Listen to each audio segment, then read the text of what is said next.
is over? I've had to realize that God made Marion Barry the same as he made other people, a flesh and blood creation who rises and falls just like any other human being. Will Marion Barry rise again? That's our story tonight.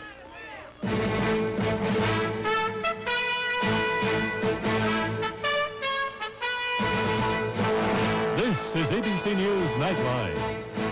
Reporting from Washington, Ted Koppel. Marion Barry, the mayor of Washington, D.C., belongs to what might be called the Richard Nixon School of Public Life. Depending on your point of view on such matters, that can be taken either as an indictment or high praise. Mr. Barry, in other words, is someone who will not go gently into that dark night, no matter how many times his political opponents, or those who believe him guilty of wrongdoing, corner him and, figuratively speaking at least, toss him into the deepest, darkest dungeon they can find. He keeps bouncing back. Indeed, a significant element of Washington's voters either refuse to believe any of the charges against him or, quite simply, don't care. This afternoon, a federal grand jury tacked 6 new indictments onto 8 earlier indictments, and if the mayor is convicted on all counts, he could get up to 26 years in prison.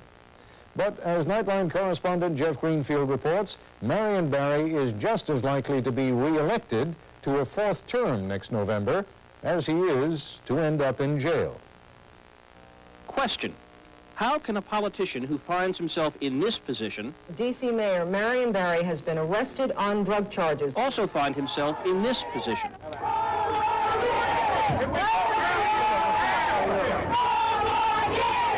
How can the mayor of Washington, D.C., under federal indictment for perjury and cocaine use, allegedly caught in the act of using crack, and hit today with 6 new misdemeanor charges accusing him of a 6-year history of cocaine abuse, how can he even think of salvaging his political career?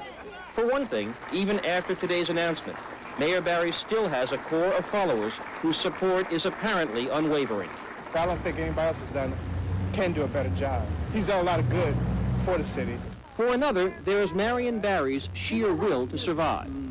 Oh, that's In the days before today's new indictments, the mayor had been highly visible, visiting an anti-drug strategy meeting. We believe that the demand for drugs in this community is at the root of our problem.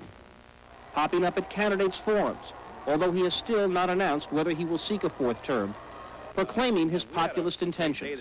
What I'm trying to do is bring government back out to the people. He's a masterful politician.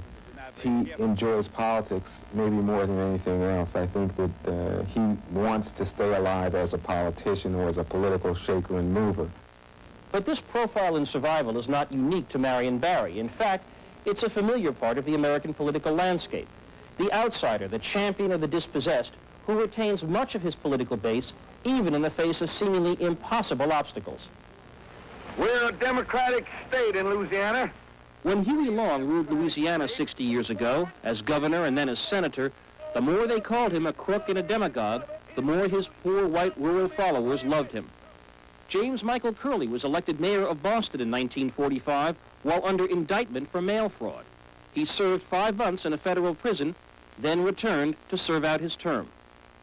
When Representative Adam Clayton Powell was charged with living high on the taxpayers in the 1960s, he reveled in the charges, and so did his followers. Next Sunday, Pan American luxury flight to Paris.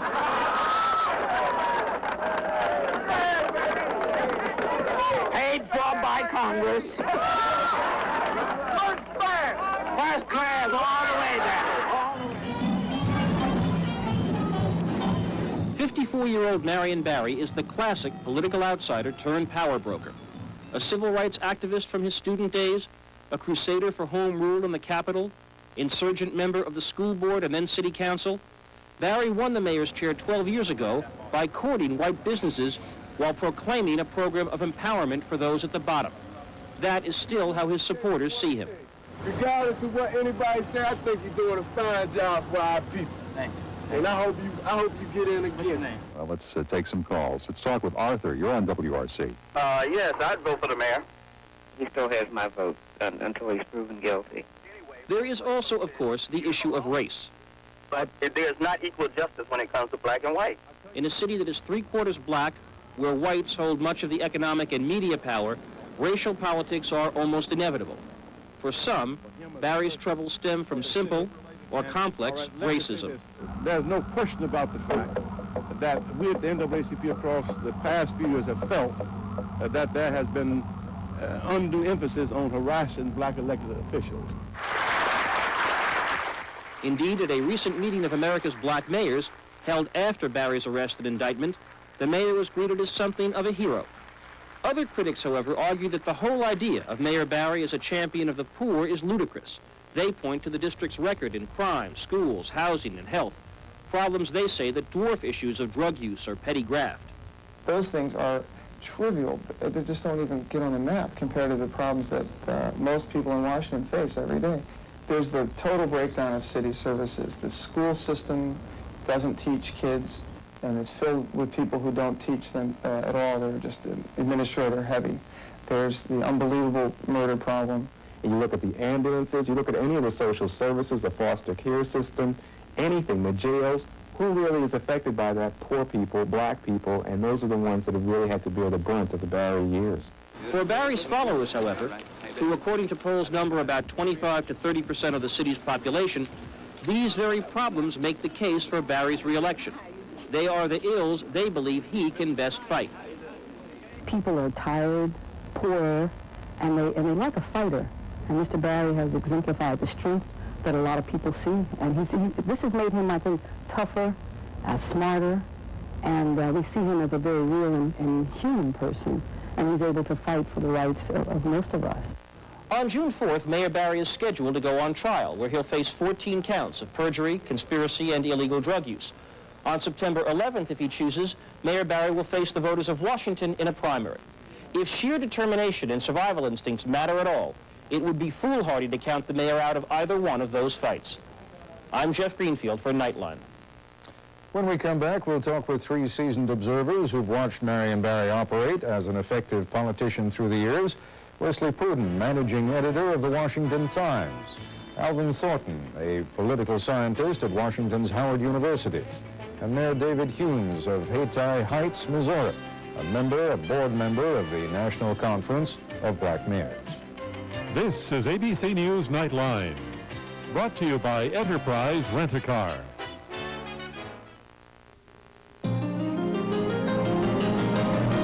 There are rent-a-car companies better known than Enterprise, but none that know their customers better. Windshield wipers.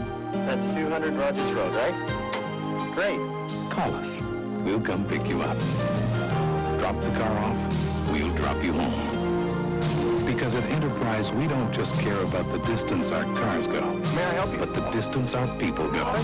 Enterprise Rent-A-Car. We go the extra distance. Recently, Four Wheeled Off-Road magazine took this year's 4x4 of the Year winner and all the past winners and conducted a head-to-head showdown to determine the best of the best. So who won? Who do you think? There are a lot of 4x4s out there, but there's only one Jeep. Get $1,000 cash back or 0% financing on Jeep Cherokee. We were expecting a baby. We got 3 babies. Life is full of surprises. We never know what will be. Who can say what's in store for tomorrow? We'll just have to wait and see. You never know. You never know. Life's an adventure. You never know. Life is full of surprises. Keep this in mind next time you play Lotto. You never know. Hot off the presses, great news for Buick. According to the just-released J.D. Power Vehicle Dependability Index, Buick is the highest-ranked domestic brand in dependability, cars 4 to 5 years old. Our Buick Regal was called by Car and Driver one of the slickest in the U.S. An exciting new 3.8-liter engine makes it move. $1,750 cash back makes it a great time to buy. We are the best. Your Florida Buick dealer has giant cashbacks and a special leasing program on the best. What if victims could tell criminals face to face about their pain? Sometimes I wish I would have died. I didn't realize the damage that I had done. 2020, Friday. Wesley Pruden is managing editor and a political columnist for the Washington Times. He's been covering local and national politics in the District of Columbia for more than a quarter century. Alvin Thornton is an associate professor of political science at Washington's Howard University and is co-author of a book on the politics of the District of Columbia. David Humes is mayor of Haytire Heights, Missouri, an all-black community of some 2,000 people. He also serves on the board of the National Conference of Black Mayors, which Marion Barry headed for 3 years, and which gave Mayor Barry an enthusiastic welcome at its convention in New Orleans last month. Mr. Mayor, let me begin by asking you why the issue of racism keeps cropping up. Here is a man who has now been indicted on 14 separate counts. That doesn't mean he's guilty, but isn't it fair to make the assumption that he is going to get A, a fair trial, and that B, the indictments themselves suggest that there is something that has been going on in the mayor's background that deserves some looking into? Mr. Mayor? Yeah, Ted, you said that he was indicted, and like you said, he's not guilty. And I would like to see him get a fair trial, and I hope he does get a fair trial. The man came to the conference, admitted that he needed to get his body and soul and mind together, and he did. There was a great bit of change in the man when he came. Mayor Barry came, and the people were so glad to see him back to the old Mayor Barry that we used to know. That's really not what I'm asking, though. I mean, as a friend of his, or just as a fellow human being, I can easily understand why people will rejoice in his recovery. The question, though, is, the question I pose to you is it fair to raise the term racism whenever a charge is leveled against a black politician? Well, yes, it's fair to raise the charge of racism. In 1987, the Joint Center of Political Study in September put out an article that there is definitely racism, and there is a target for the black mayors that head up black cities. I'm not sure I quite understand that conclusion. There's clearly no question that there is racism in the United States today. That wasn't my question. My question is it fair to raise the issue of racism every time there is a charge leveled against a black politician? I'm not quite sure I understood your answer. Well, you said that there is racism in the United States, in America. Yes, you raise those questions if it's there until it is proven that it's not there. Dr. Thornton, is that the fair way to do it, or have we not arrived at a time in this country at which it ought to be reasonable to raise questions, if there really are serious questions about the dishonesty of an African-American politician, that those questions can be raised without the immediate response being those who are raising it are racist? Well, it's certainly desirable to do that, but I think it's unrealistic to expect that it can be done. Charges are raised from two sources in Washington, D.C. Charges are raised by a prosecutor who hopefully will be very objective, very secretive in the indictment process and in the pretrial activity. The charges are also raised by a media and by a larger commenting community. And those charges sometimes do not get raised in a very objective way. They get raised in a highly politicized way.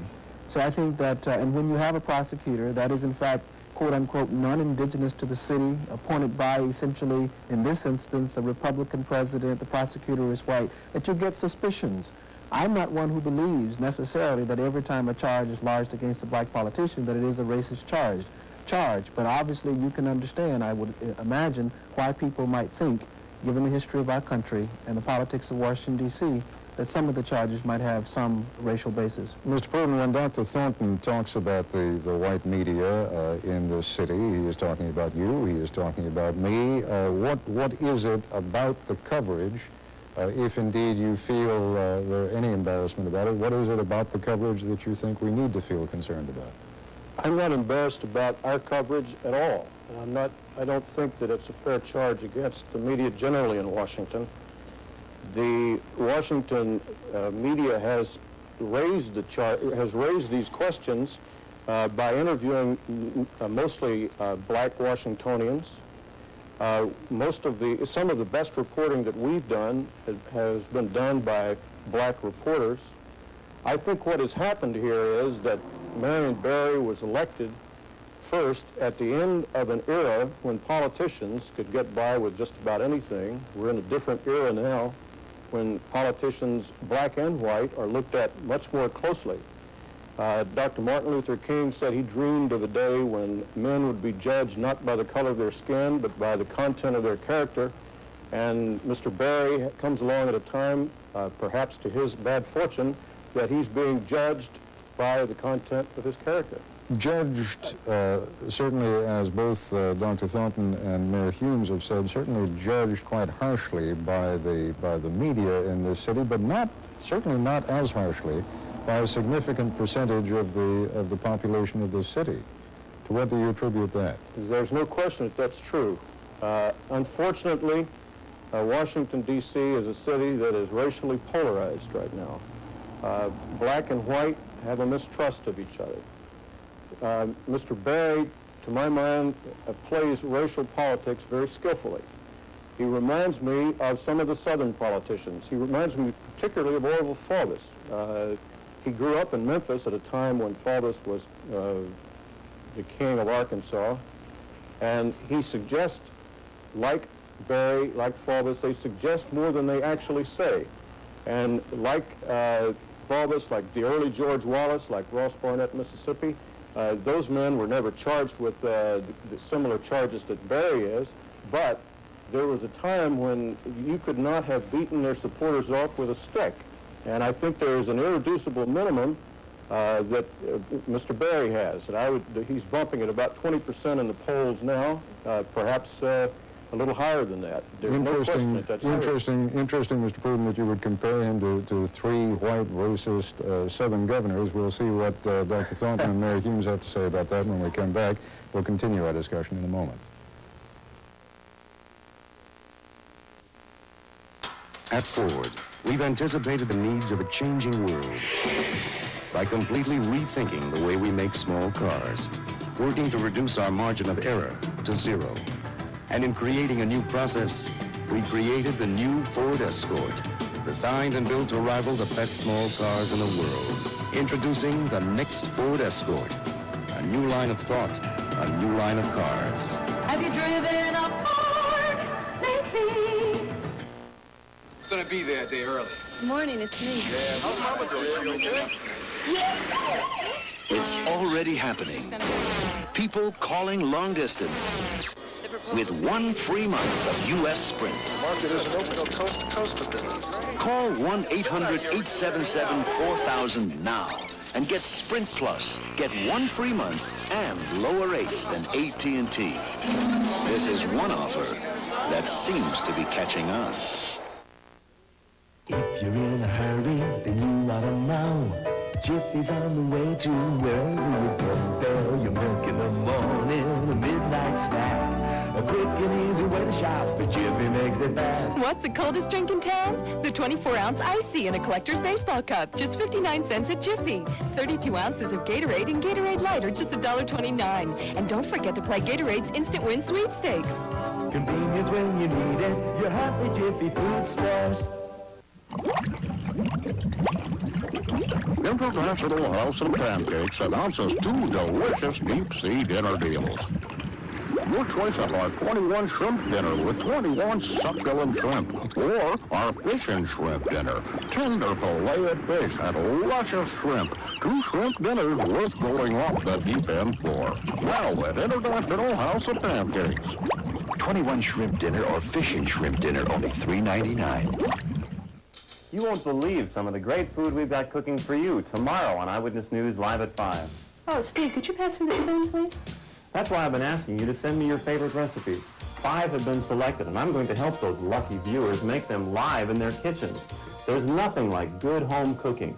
So tune into Eyewitness News Live at 5 and meet some of our special cooks and get their favorite recipes.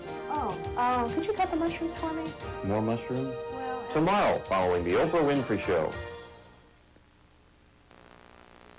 Sick, abused, your pet shop puppy may be the victim of a disease-infested breeding milk. When you've been raised in a concentration camp, you don't know how to act. 2020 Friday. Tomorrow, Academy Award winner Brenda Fricker joins us in the city of Bath. Also, Peter Gabriel and a stroll through centuries of classic English landscaping here on Good Morning America tomorrow.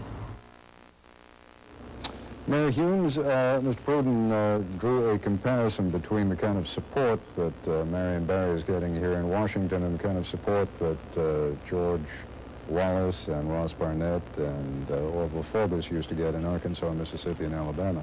And maybe I brushed it off a little too glibly. Is there an element of racism in the way that Mayor Barry conducts his politics in this town? No, let me tell you some things about Marion Barry. Marion Barry was the president of the National Conference of Black Mayors. Small cities like Haytown Heights was not able to get speakers to come and speak to groups, and Marion Barry came and spoke to groups. He also instituted a policy that the big cities would give their equipment to the smaller cities. And we have a car. Bella Village Hills have a car. In Texas, there's a fire truck. You know, it was given by Marion Barry. He came to the conference with a youth group. And I thought it was a good idea, and now, as that result, we do have a youth government that's very active. They've gone to all the National Conference of Mayors and met, learning about how to run good government, and that's how he's getting the support around the country that he's getting, because the man has done some good things. But the question that I was raising, Dr. Thornton, was how and why he has the kind of support that he has here in Washington. And again, I put the question, is there an element of sort of reverse racism? No, I'm asking Dr. Thornton now. I think that the comparison to white Southern races is a superficial one and should not be made, and there's one big distinction. Marion Barry has been very good for white corporate downtown business during his tenure. He's been very good for it. It has thrived, and it has done quite well. One could not say that for black people under white racist mayors and governors of the type that he was compared to, and that is very important. But this question raises an important issue. We need to separate Marion Barry, the person, and his personal problems from the 25% or so of people in Washington, D.C., principally African Americans, who choose to support him. I think they are disenchanted and hurt and bleed as a result of what he has done.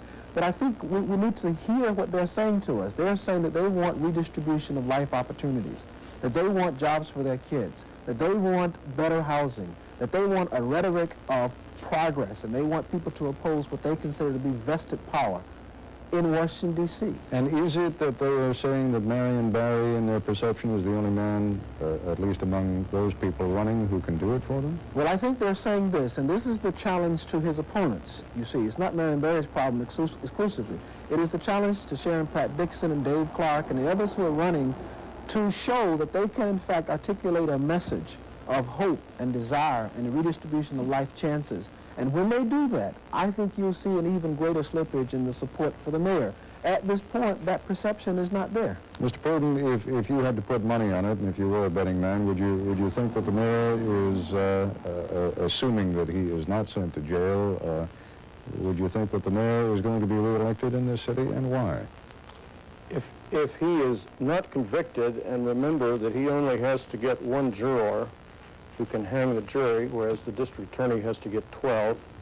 If Mr. Barry is not convicted and he stays in the race, I think he will win. I think he will come out of the trial, whether it's by acquittal or by a hung jury, he will come out of the trial a vindicated martyr. And I think that the 20% that the polls are now showing him with will easily go to 30 or 35 in a splintered 5 or 6 man field. That should be enough to win, because we have no runoff primary in the district. We're going to take another break, and we will conclude our discussion when we come back in a moment. There's just something about a Canon color laser copier. Maybe it's the way it makes drawings come alive, or the way it captures the sharpness and detail of photos. Or it might be the fact that Canon has the world's most advanced digital technology. Whatever it is, it makes quite an impression. The Canon color laser copier, the digital difference. Call toll-free 1-800-OK-CAN. You're about to witness a call that can't be made on AT&T. Honey? When are you coming home from your trip? Because this call is on MCI Primetime. $8 for an hour of calls starting at 5. AT&T could cost $15. Are they eating? Well, I gave them food. MCI Primetime. One price all evening, the whole country. Call now. Uh-huh. Yeah. Yeah, I'm eating. You may not realize it, but when you designed your home, you used Conseil engineering. You put the table within reach of the chair within reach of the lamp. Special touches that make home feel just right. You'll find those same special touches in Mazda's MPV, created with Conseil engineering. So feel an MPV and feel right at home. Mazda. It just feels right. Picture yourself. Can you use this? With the style that comes through. Picture yourself. Picture yourself. Welcome home, son. Picture yourself in Van Heusen. In 1 out of 2 American homes, you'll find Kenmore appliances. And through Saturday, you can get a Kenmore dishwasher with our exclusive Ultra Wash system for just $3.33, only at Sears and Sears Brand Central. And we're back once again with our guest, Dr. Thornton. There is, on the one hand, the legal question, and on the other hand, the question of perception. Washington, D.C. is a city that is plagued with drugs. Doesn't the perception that the mayor has been doing drugs for quite a while now, and these indictments that were leveled against him today go back a number of years, doesn't that, in one sense or another, rule him out as an effective leader in this community? I think it significantly compromises his ability to lead because, after all, for our major cities, the most that most mayors can do is to manage the problems that we have and to provide hope and an example to urban youth, particularly black males. And significantly, the mayor is not doing that. So clearly, his behavior, his indiscretions, as he has described them, are compromising his ability to lead this city. Mayor Humes, your thoughts on that? Well, I think, I'm not in Washington, D.C., but how he has done with the National Conference when he was head of that, he led, and now he has the opportunity to use the phrase that if the media would let him, use that phrase, up with hope and down with dope. And if we can move out of the way, I understand he's gone and been rehabilitated, and trying to move back in the mainstream of doing business. All right, your final thoughts, I think we need to let him do that. Mr. Pruden, we've got about 30 seconds left. Your thoughts? Well, I thought if when the mayor came back from the rehabilitation clinic in Florida, if he had come back and had come clean and had said, yes, I was a drug addict, he would have had an opportunity, perhaps not as mayor, but an opportunity to be a leader in the drug war, because it's possible he could have done this. He could have said, I know what it's all about. Instead, he came back and said that he was an alcoholic. No one even knew that he had an alcohol problem, and talked about nutrition, when the perception is that his problem is not calories, but Coke. We are out of time. Gentlemen, I thank you very much, Mr. Pruden, Dr. Thornton, Mayor Humes. That's our report for tonight. I'm Ted Koppel in Washington. For all of us here at ABC News, good night. This has been Nightline.